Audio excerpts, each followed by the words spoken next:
If every time you go to get up from a sitting position, you struggle with pain in your back, stiffness in your hips, and it's a battle just to get into that upright position, this is the video for you.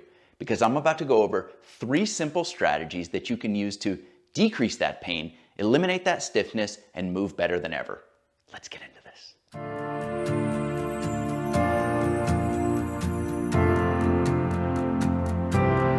Strategy number 1 is to choose a position that gets you as close as possible to the position that your body's in when you're standing upright.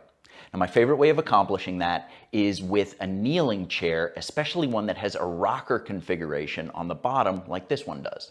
Because what that allows you to do is to roll forward onto the front of those rocker panels and angle your entire pelvis into a downward position.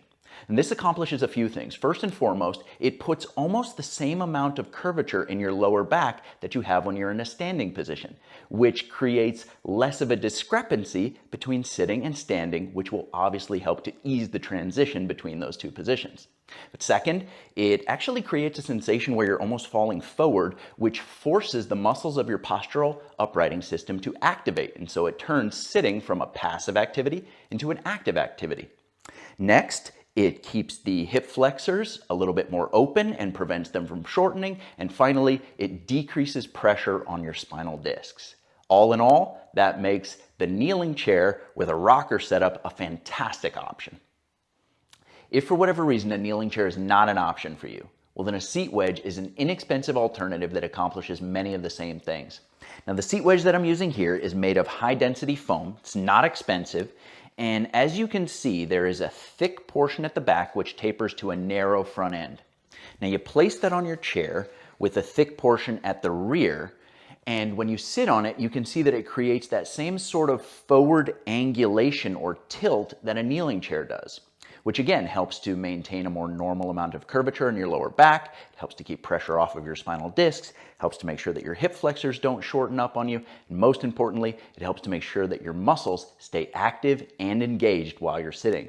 All of that together makes sure that when you go to stand up, there's a much easier transition. Strategy number 2 is to introduce movement at regular intervals throughout your day. So no doubt you've heard the expression that whatever you do repeatedly, you get good at, right? Well, that goes for sitting as well. When you spend extended periods of time, day after day, in a seated position, it actually changes the shape of your body. It changes the shape of your spinal curves. It can alter the shape and the distribution of fluid within your spinal discs, and it can change length-tension relationships in the muscles and connective tissue throughout your body. Essentially, being in this position for extended periods of time transforms you into a sitting machine, which makes it very difficult for you to do anything else. So strategy number 2 is very easy to implement. All you need is a timer. You can use a kitchen timer like this, or you can set an alarm on your smartphone or your smartwatch to go off at regular intervals throughout the day. And when that alarm or that timer goes off, your job is just to get out of that seated position, get up and go for a walk. The walk can be just a few minutes. You just want to break up being in that seated position so that your body stays adapted to being upright and prevents all those tissues from shortening and stiffening up on you. Strategy number 3 is all about optimizing the ergonomic setup in the place where you spend the most time sitting. So for many people, that is an office type environment.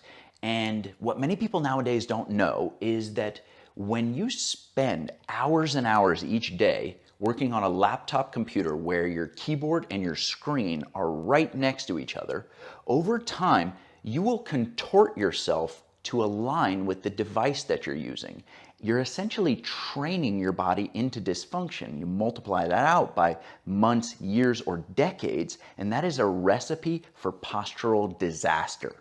And so there are a few must-haves, in my opinion, that you need to make this environment work and maintain proper structure and proper functionality. Now, the first is extremely inexpensive, and that is an external keyboard that easily attaches into the port on your laptop computer. By separating the two, you are creating more of a desktop situation where you're free to bring the monitor up to where you need it to keep your eyes looking straight out in front of you and maintain the normal curves in your spine.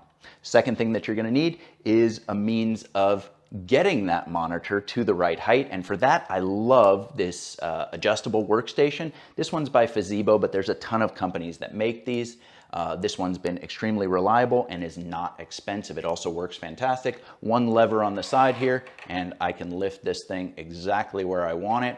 Unlike other devices, this one doesn't have set levels that it goes to. It's a hydraulic type mechanism, so it can go to any height and is adjustable in very small increments. What this does is it gets my monitor set up straight out in front of me so that I can be looking straight ahead. I might even take that just a nudge higher. And then I can work with my hands here, or I could even bring my keyboard down to this position and work from this lower situation while having my eyes lined up exactly where they need to be to maintain proper posture and keep those postural muscles active and engaged all day long.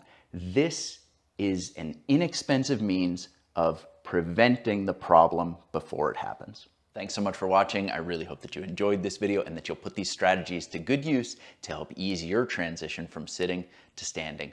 As a reminder, the topics for these videos come from audience members just like you. So if there's a specific pain, posture, or rehab related topic that you want to know about, leave it in the comment section down below and I'll make a video about it.